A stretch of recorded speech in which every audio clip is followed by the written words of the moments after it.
Vous êtes sur RTL. Buonasera. Ils refont la France sur RTL. Buenos dias. Avec Anaïs Bouton. Bonsoir à tous et bienvenue dans Ils refont la France. Comme chaque vendredi soir, c'est l'actualité française vue par les correspondants de la presse étrangère. Avec ce soir, Birgit Holzer, hallo, ich bin deutsche Journalistin. John Henley, The Guardian, good evening. Buonasera ad Alberto Toscano, giornalista italiano. Buenas tardes, Juan José Dorado, periodista espagnol. Bonsoir, merci à tous les quatre d'être là pour refaire la France avec moi. À la une ce soir, le président Macron en Afrique pour une opération séduction, la guerre de l'eau qui est déclarée, les JO, la polémique autour des prix des billets notamment, et puis ces étoiles Michelin qui font rêver les restaurants du monde entier. Jusqu'à 20h. Ils refont la France sur RTL. Alors Emmanuel Macron a fait cette semaine une tournée de 4 jours en Afrique centrale, plutôt chrétienne. Ce déplacement intervient après l'annonce de sa stratégie africaine pour les 4 ans à venir. On écoute le chef de l'État. C'est un continent où nous devons bâtir des relations respectueuses, équilibrées, responsables, pour lutter ensemble sur des causes communes. Le climat en est une ô combien importante, défendre nos intérêts et aider les pays africains à réussir.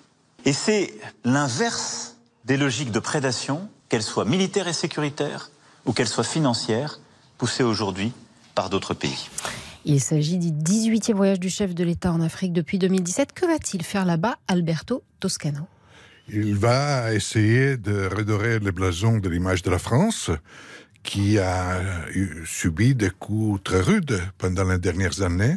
Je pense en particulier à la dramatique expérience de cette guerre qui a été combattue par des militaires français contre des djihadistes au Mali et dans d'autres pays africains.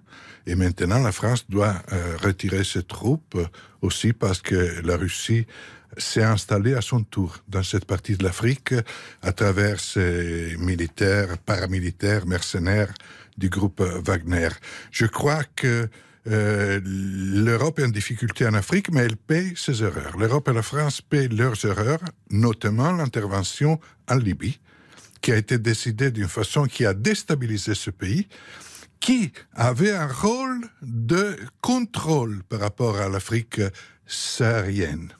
Et aujourd'hui, on trouve on doit se mesurer avec une vague de déstabilisation qui se répercute sur les problèmes de l'immigration en Europe. Une immigration compliquée, tragique, comme on a vu encore récemment dans les eaux de la Méditerranée. Et j'ai été vraiment impressionné parce que le président de la République, dans sa conférence de presse au sujet de son voyage africain, n'a pas parlé de migration. Oui, c'est vrai. Avec l'arrivée des Russes dont parlait Alberto, des Chinois, des djihadistes aussi, il est nécessaire et indispensable pour la France de redéfinir sa politique africaine. Juan José Dorado. C'est indispensable parce que, comme a dit Alberto, il défend aussi ses intérêts, et pas uniquement que politiques, ses intérêts économiques et commerciaux. Aussi, on l'oublie souvent. La France en Afrique, c'est 60 milliards d'investissements, deuxième derrière le Royaume-Uni, devant les USA et la Chine, 500 000 salariés. Il y a un contrôle sur l'économie d'un certain nombre de pays via le franc CFA, tel qu'on le connaissait à l'époque quand il a été créé. Et donc, il va là-bas pour rappeler effectivement que peut-être que la France-Afrique, telle qu'on la connaissait à l'époque de Mitterrand ou de Chirac, n'existe plus. Mais de toute façon, le rôle de la France reste quand même assez important. Faut-il rappeler qu'il y a encore des bases militaires qui sont du côté de l'Afrique. Alors, ça se passe comment ça se passe. Ça va être compliqué. Et ça l'a été depuis l'indépendance des années 60 de la plupart des pays africains, et ça va le rester dans le siècle à venir. Nous, les Espagnols, on sait quelque chose parce que nous avons quitté l'Amérique, la dernière colonie que nous avons perdue, c'était en 1898, et on nous rappelle encore que les Espagnols sont des colonisateurs. Oui. Je ne vous dis pas le Mexique qu'on a quitté il y a 200 ans, et on nous rappelle il y a pas plus tard qu'un an, López Obrador, l'actuel président, qui demandait à l'Espagne de demander pardon. Et nous avons quitté le Mexique il y a 200 ans. Hein. Donc, ce qui attend la France. Justement, c'est une des questions. Est-ce qu'il est possible de créer une nouvelle relation, une relation apaisée avec d'anciennes colonies? John Henley, vous qui venez du Commonwealth, c'est-à-dire l'empire sur lequel le soleil ne se couchait jamais. Mais avec les États-Unis, la Grande-Bretagne, il y aurait l'ex-colonie.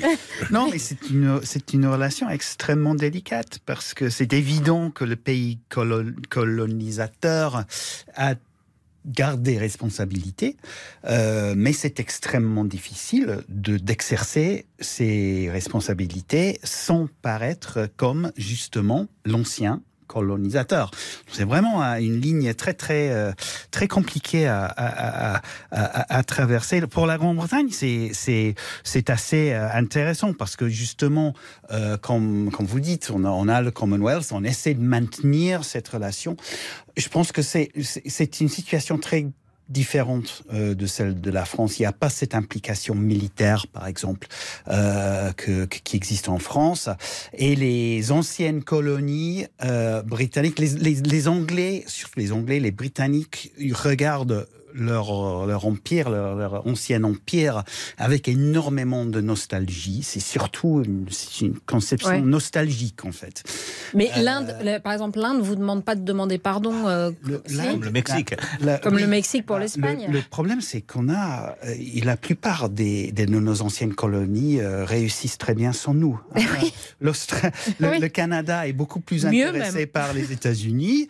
L'Australie, la Nouvelle-Zélande, c'est l'Asie, la zone Pacifique, etc.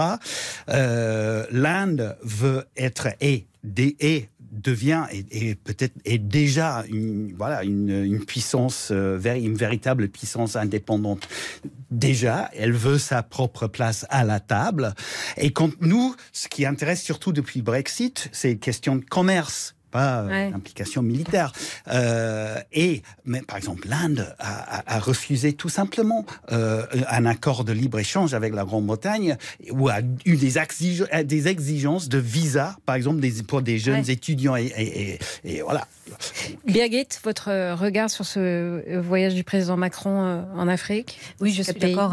C'est effectivement une relation très, très délicate. On se souvient quand même un peu aussi du discours d'Emmanuel Macron de Ouagadougou, donc au début de son premier quinquennat, où il a déjà eu ce discours de rupture et maintenant de partenariat. Et peut-être, mais on a vu que les relations ne se sont pas forcément améliorées depuis. Donc il y a d'un côté les discours, il y a aussi un peu des actes, parce que par exemple la restitution des œuvres d'art à certains pays. Donc, et ça a aussi, même pas seulement la France qui a restitué des œuvres, mais aussi l'Allemagne a dû suivre d'une certaine manière. Oui. Donc il a quand même réussi à installer un mouvement, une tendance. Mais en même temps, quand il parle par exemple de démocratie, en même temps il va voir ou soutenir des chefs d'État qui ne sont pas forcément les plus grands démocrates. C'est ça le en même temps de Emmanuel Macron qui est un peu compliqué à suivre. Encore une fois, pour l'Allemagne, elle est aussi une puissance coloniale, mais je crois que même beaucoup d'Allemands l'ont oublié. On a dû les rendre après la Première Guerre mondiale, suite au traité de Versailles. Allez, une pause dans un instant. La France à sec. À tout de suite sur RTL. Jusqu'à 20h. Ils refont la France avec Anaïs Bouton. Jusqu'à 20h. Ils refont la France sur RTL. Anaïs Bouton.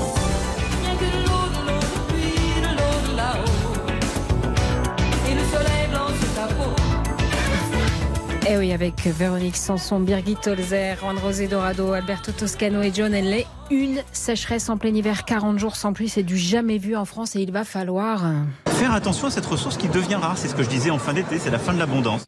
Alors, fin de l'abondance, ça c'est pour le président Macron. Le ministre de la Transition écologique et de la cohésion des territoires, Christophe Béchu, précise. 87 communes du Var font l'objet de restrictions sur les possibilités d'arrosage.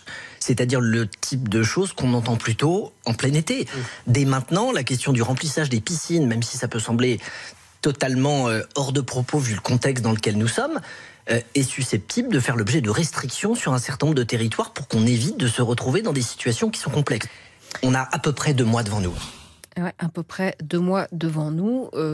Ça fait froid dans le dos, John Henley. Les prévisions sont pas bonnes. Vous avez fait un très grand papier dans votre journal Le Guardian. Oui, j'ai regardé un peu partout en Europe et c'est vrai que ça fait maintenant depuis plus ou moins 5 ans que l'Europe commence à souffrir sérieusement de la sécheresse. L'Angleterre, le sud de l'Angleterre a reçu pendant le mois de février 6% de la pluie total qu'elle devrait avoir pour un mois de février normal. Il y a la France, l'Espagne, la ministre de l'Environnement espagnole a dit à peu près la même chose que les prévisions en France. Et en fait, il va falloir vraiment changer de comportement. Faire avec, selon les experts, jusqu'à 40% de moins d'eau, de pluie, de ce qu'on a eu jusqu'ici. Donc il y a plein de choses qui vont devoir changer. Alors la situation est déjà vraiment dramatique. On écoute Jean Savinel, le maire d'Arlan dans le Puy-de-Dôme. Il était avec Julien Cellier dans RTL Soir. Habituellement, on recevait 800 mm d'eau par an. 2022, on en a reçu seulement 480. Si vous voulez, le château d'eau s'est vidé. Une partie du village, une partie de la commune, la partie la plus haute s'est retrouvée sans eau au robinet, à peine un filon la nuit, mais un certain nombre de foyers n'avaient plus d'eau du tout. Et il a apporté à ses administrés de l'eau avec des camions-citernes. Il a pris un camion-citerne. Juan José Dorado, c'est la même chose en Espagne ?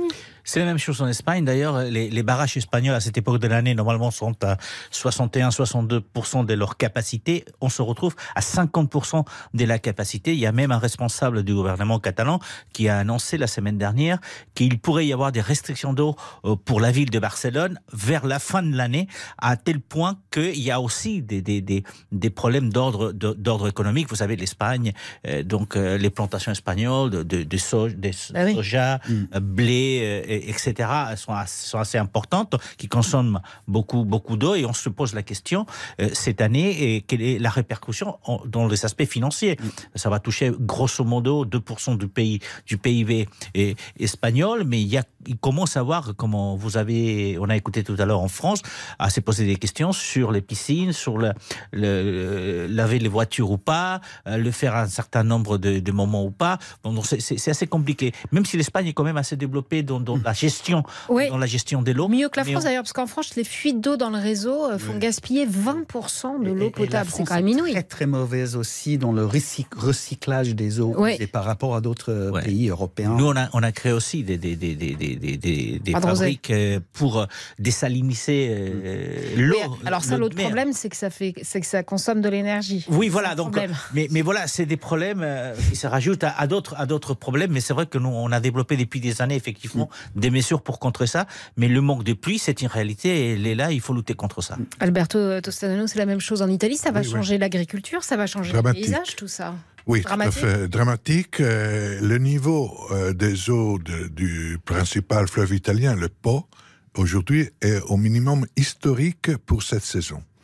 Et il y a d'ailleurs aussi une polémique récurrente avec les autorités suisses, parce que les Italiens essayent d'enlever de l'eau au lac Majeur pour que cette eau, à travers le Tessin, arrive au Po, et ça aide l'agriculture de la plaine du Pô, qui est extrêmement développée. Qui est très fertile, la plaine du Pô. Très fertile. Mais les Suisses, qui contrôlent la partie septentrionale du lac Majeur, ne veulent pas que les Italiens... On n'a pas Richard Verly sous la main. Il y a cette polémique internationale de l'eau, mais en réalité... Et c'est une véritable guerre de l'eau. Sans rire, ça va devenir très très sérieux. Et on verra des vraies guerres de l'eau bien plus... Et ça a des implications vraiment pour plein de choses qu'on s'imagine pas. La fleuve le Rhin en Allemagne qui fournit énormément de villes du centre et de l'est européen.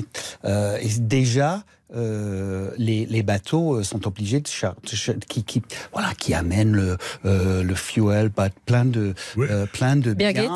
Oui, c'est ça. Ils sont à moitié chargés. Au mois de février, c'est vraiment du jamais vu. C'est vrai pour le Rhin, c'est vrai pour le Danube. Après, effectivement, en Allemagne, on regarde pour l'instant encore beaucoup la France, l'Italie, vraiment le pays du Sud. On dit, eux, ils ont un problème. Dans le débat public, j'entends pas beaucoup encore en Allemagne qu'on aura évidemment aussi un problème là-dessus.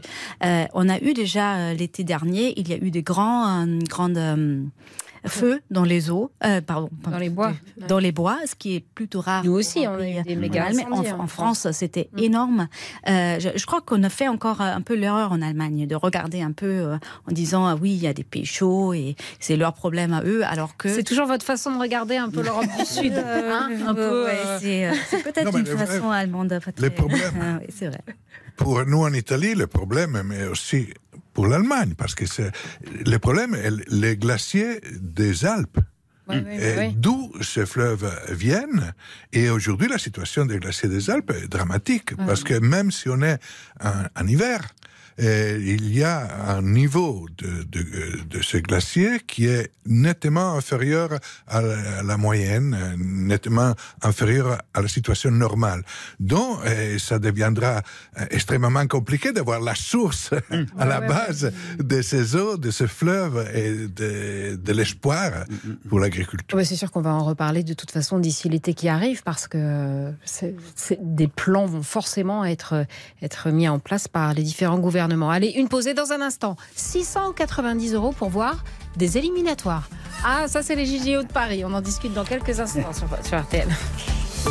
RTL. Remaking France. Avec Anaïs Bouton. Jusqu'à 20h. Ils refont la France sur RTL. Anaïs Bouton.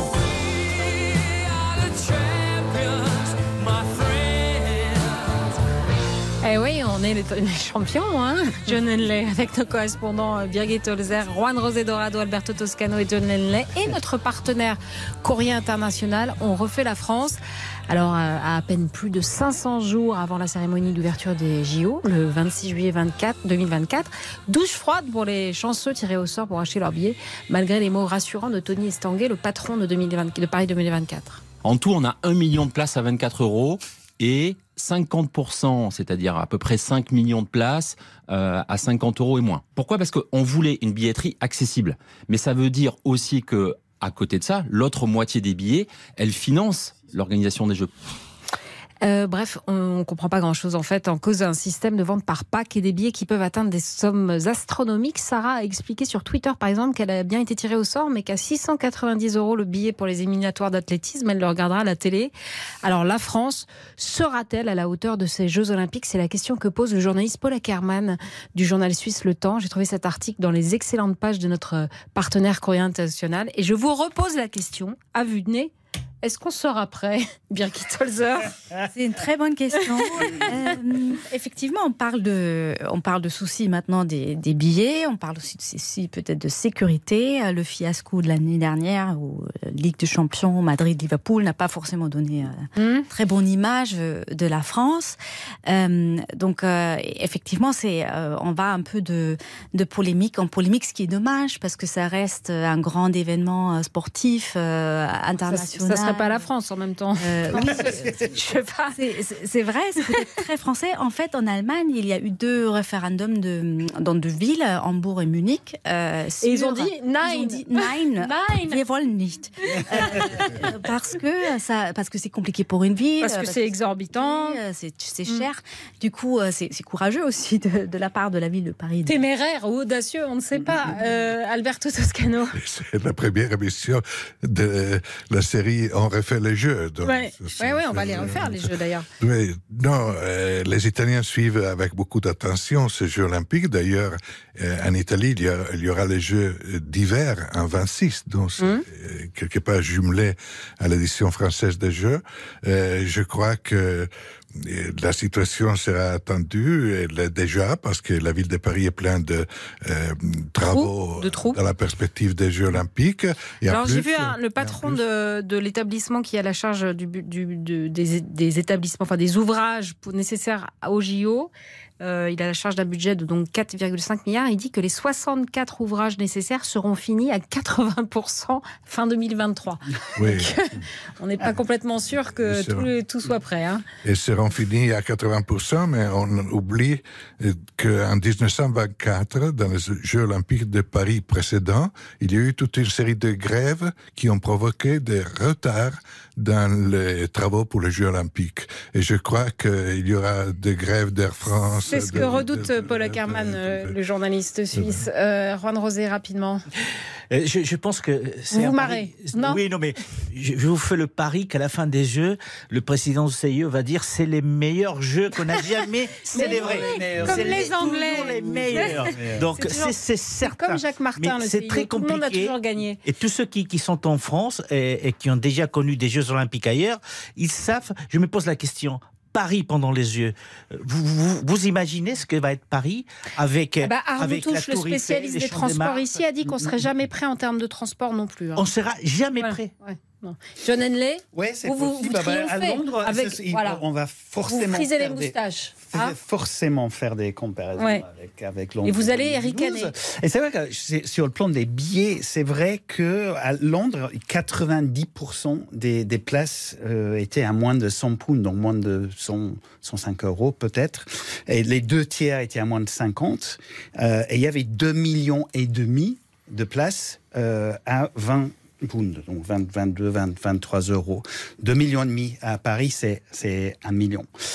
Donc, et il n'y avait pas cette histoire de Pâques. Je pense que c'est surtout ça qui énerve les gens en France, l'idée qu'on est obligé d'acheter des places pour des événements pour lesquels on n'a aucun intérêt pour avoir, et en plus on n'a aucune garantie d'avoir des places pour ceux qu'on veut voir.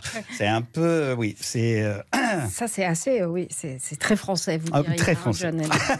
Alors, toute autre chose maintenant, avec Nathan Bretman, on a eu envie de vous faire réagir en cette période de réforme des retraites sur un sujet qu'on a trouvé assez cocasse, Nathan. Oui, tout à fait. On va parler un peu des personnes âgées, on va dire.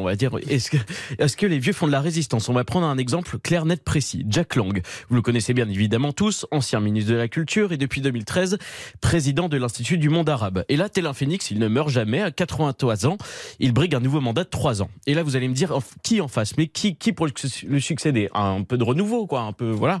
Eh bien non, ça sera Jean-Yves Le Drian qui sera en face de lui, 75 ans, qui mène une campagne active. Le choix sera donné par le président de la République dans les jours qui suivent pour savoir qui sera le prochain président. Alors, autre exemple, Nathan qui crève les yeux cette semaine, Noël Le Graët. Ah oui, notre cher Noël Le Graët dans la tourmente depuis des semaines. À 81 ans, il semblait, après avoir démissionné de la Fédération française de foot, s'éloigner du monde du ballon rond. Et là, tel un petit filou, il va reprendre du service.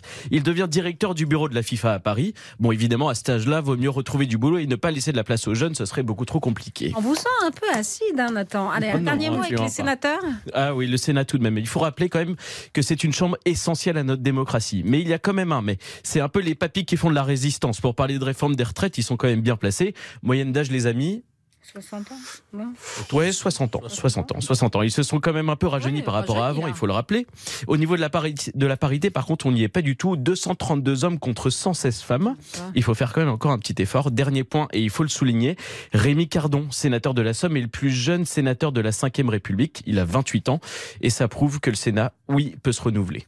Alors, vous avez regardé ça, Alberto, avec... vous trouvez ça vraiment scandaleux, mais vous êtes, Alberto Toscano, l'exception qui confirme cette règle. Vous êtes notre Alberto Toscano. Que le Drian.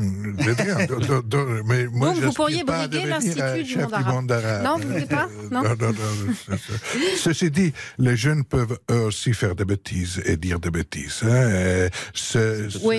Certaines attitudes, je suis tout à fait d'accord avec cette juste chronique. Non, mais Noël Le Graët, peut-être. Mon ami Nathan, mon jeune ami Nathan. Mais quand même, n'oublions pas que tout le monde peut faire des bêtises à tous les âges. Noël Le Graët, là, vous deux qui êtes passionnés de foot, ça vous inspire quoi, rapidement, Juan Rosé? Il était temps qu'il parte. Il n'est pas parti, il est revenu. Oui, il est revenu à la FIFA, donc ça c'est autre chose, on pourra discuter très largement. Mais ce qui se passe en France est quand même assez paradoxal par rapport à d'autres pays. En Espagne, j'ai cherché la moyenne d'âge, que ce soit dans les chambres des sénateurs ou au Parlement, elle est inférieure à celle de la France. Ah ouais. On retrouve pas des politiques qui sont là depuis des années et des années et des années. Là où j'habite, le maire de ma ville, en banlieue parisienne, il est là depuis 46 ans. Il est maire depuis il fait peut-être un bon job.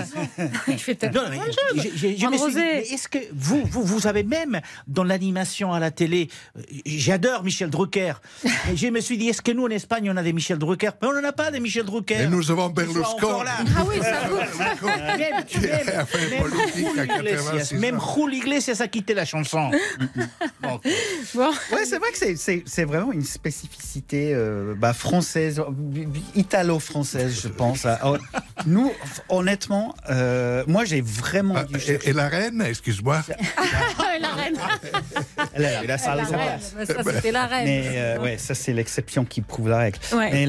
Mais j'ai vraiment dû chercher vraiment le seul vieux qui reste vraiment, qui refuse de partir et il fait toujours dans la qualité. C'est David Attenborough, le fameux producteur de documentaires nature et tout. Lui, il a 96 ans, il continue de travailler, mais il est devenu une sorte de figure du mouvement environnemental et mondial et reconnu. Birgit? Je pense à 2 Allemands qui ont su prendre leur retraite. C'est le pape qui est décédé maintenant, pape Bénédicte Benoît, et Angela Merkel qui a aussi su tirer sa référence. Auf Wiedersehen. Mais c'est pas vrai pour tout le monde. Helmut Kohl, son prédécesseur, aurait pas voulu arrêter alors qu'elle était obligée par le vote. Allez, une pause dans un instant, des étoiles qui rendent fou. On en parle tout de suite sur RTL. RTL. Sie erfinden Frankreich neu. Ils refont la France. Avec Anaïs Bouton. Jusqu'à 20h. Ils refont la France sur RTL. Anaïs Bouton. Avec Birgit Holzer, Juan-José Dorado, Alberto Toscano et John Henley et Louis Funès. Monsieur Duchemin. Qui? Les relais des cigales. Ça vous rappelle rien? Spécialité italienne. Du monde tous les jours. Et vous m'avez enlevé mes des étoiles. Vous vous souvenez maintenant? Et vous m'avez ruiné. Mangez! Bon, alors ça c'est l'aile ou la cuisse. C'est le De Funès de la semaine pour vous, pour évoquer le guide Michelin et ses étoiles si convoitées cette semaine. 2 grands chefs ont perdu une étoile sur les 3 acquises. Christophe Coutenceau à La Rochelle et Guy Savoy à La Monnaie à Paris. Après la perte de 2 étoiles par un de ces restaurants, le chef britannique Gordon Ramsay avait dit en 2014, lors d'une interview à la télévision norvégienne, que c'était comme perdre une petite amie. On veut qu'elle revienne. Ça a vraiment cette aura, les Michelin, Juan-José Dorado? Et là, c'est aura, mais pas uniquement qu'en France. Donc, effectivement, partout dans le monde. En Espagne, cette année, puisque il y a 13 restaurants qui ont 3 étoiles Michelin, il y en a 2 qui viennent d'avoir la 3e étoile Michelin. Et pour eux, en Espagne? En Espagne. Je ne sais pas qu'il y en avait autant. Ah oui, il y a 13 restaurants avec 3 étoiles et 41 restaurants avec 2 étoiles. 235 avec 1 étoile. Donc, non, il y a une grosse... Vous savez, l'Espagne a été élue, les restaurants espagnols ont été élus les meilleurs restaurants du monde pendant un certain nombre d'années, les uns après les autres. Donc, c'est la gastronomie espagnole est quand même à ses côtés. Mais là où je suis étonné, c'est dans le sens où ceux qui ont bénéficié de ces étoiles, le jour où ils la perdent, ils se disent ouais, c'est pas normal, pourquoi je l'ai perdue. Mais il y a une politique quand même, c'est que vous ne pouvez pas rallonger à l'infini la liste des restaurants 3 étoiles. Guy Savoy, il a été extrêmement fair-play. Il a dit, jusqu'à présent, je n'avais connu que des meilleurs moments dans ma carrière. On a perdu le match cette année, mais on le regagnera l'année prochaine. Mais voilà, en fait, on monte et on descend. C'est comme dans la Liga au football. Mais ce qui est vrai, c'est que ce n'est pas parce qu'il a perdu une étoile, n'importe qui d'autre, que son restaurant est moins bien. La cuisine reste quand même excellente. Après, c'est vrai qu'avoir une étoile, c'est la cuisine, c'est l'innovation, c'est l'audace, c'est la salle, l'inventivité, c'est le service en salle, c'est le décor. C'est tout un restaurant. Voilà, c'est tout un restaurant qui est reconnu. La cuisine, elle reste merveilleuse. Et ça, il faut le comprendre. On apprécie tes efforts pour te faire inviter dîner par Guy. C'est tellement bon, Guy. En Italie, on devient fou pour les étoiles Michelin. Bon? Oui, c'est la Bible. C'est la Bible aussi en Italie. Non, c'est une expérience réussie, c'est un vrai succès. Celui qui mérite 3 étoiles est l'inventeur du guide Michelin. Oui, c'est vrai. C'est un coup de génie. Hein. Moi, ce qui me frappe, ce qui m'a frappé dans cette histoire, c'était le fait que pour annoncer la perte des étoiles, c'est le rédacteur en chef du guide Michelin, c'est le patron du guide Michelin, patron qui est allé personnellement voir les chefs, expliquer pourquoi, vraiment une sorte d'exercice de diplomatie, c'est plutôt intelligent. parce que ça compte pour je veux dire, on a connu des suicides. Oui, en France, Bernard Loiseau, c'était pas pour ça. Violier, c'était perte d'étoile. Perte d'étoile ou perte. Il avait déjà. Peut-être il y avait aussi. Non, je pense que Loiseau c'était le guide. Je crois que ça. C'était pas Michelin, c'était le Gomillot, je sais pas qui l'avait dégradé. Mais on a connu des chefs qui se sont suicidés après avoir perdu un rond dans un guide. Et on a vu cette année aussi le chef René Redzepi, le chef du meilleur restaurant du monde à Copenhague, qui a abandonné tout le processus du Michelin. Et c'est vrai que c'est un processus quand même assez opaque. Moi, j'aimerais bien savoir pourquoi c'est opaque ? Ils ont perdu. Parce qu'on ne sait pas sur quels critères. Vraiment. Il y a une différence entre subjectif mais il et l'explique opaque. très bien. Il l'explique très bien, les Michelin. Birgit. L'Allemagne a 327 restaurants étoilés, dont 9 avec 3 étoiles. Je ne dirais pas que c'est la Bible en Allemagne. Et c'est parce que c'est vraiment la haute gastronomie, c'est un peu élitiste aussi. Mais ça devient de plus en plus important aussi. Et on a de plus en plus d'étoiles aussi, parce qu'il y a une jeune cuisine, ou plus ou moins jeune cuisine vivante qui sait se réinventer. Mais ça reste quelque chose aussi dans nos têtes très français aussi. Ça reste la cuisine, c'est français, le Michelin, l'étoile Michelin, c'est français, et on essaye un peu de je veux pas dire imiter, mais un peu. Cet amour pour la cuisine, cet amour pour la gastronomie, quand même faire un peu comme la France, comme les Français, en ayant des critères pour les restaurants, en ayant des restaurants de haut de gamme. Oui. Alors. Je passe du coq à l'âne, si j'ose dire, mais vous savez qu'il y a un énorme suspense sur RTL pour notre grand concours du plat régional des Français. Il y a déjà plus de 45 000 votants. Les Bretons défient les Alsaciens, le cassoulet résiste, la carbonade y croit toujours, le chou farci n'a pas dit son dernier mot. Qui va gagner le concours du plat régional préféré des Français? Fin du vote, les amis, dimanche à 17h. Donc vous avez entendu Julien Cellier qui faisait odieusement la pub pour la galette, puisqu'il est breton évidemment. Alors, quel est votre plat français régional préféré à vous, Birgit? Ce que je ne connaissais pas avant de venir en France, c'est vraiment le plateau de fruits de mer que j'ai goûté. Régional, ça. Que j'ai connu en Bretagne. De cette manière aussi de le présenter. Je viens aussi du sud de l'Allemagne. Dans le nord, on a aussi des fruits de mer. Mais effectivement, pour moi, c'était vraiment une expérience incroyable de voir la présentation et de goûter aux fruits de mer frais avec un vin blanc. Oui, c'est très difficile de choisir. Vous savez pas? Moi, je pense, si vraiment vous me poussez, je dirais confit de canard, pommes sarlades, salade verte. Ça, c'est... Oh là là. La soupe à l'oignon. Soupe à l'oignon? Alors moi, le truc difficile à manger, la choucroute. J'ai découvert ça quand je suis arrivé en France et j'ai adoré. Et la choucroute, elle est j'adore un la peu choucroute. À la mer aussi, c'est très bon. Oui, c'est un peu allemand aussi. Oui, bien sûr. Moi, c'est l'alsacienne. On partage. L'alsacienne.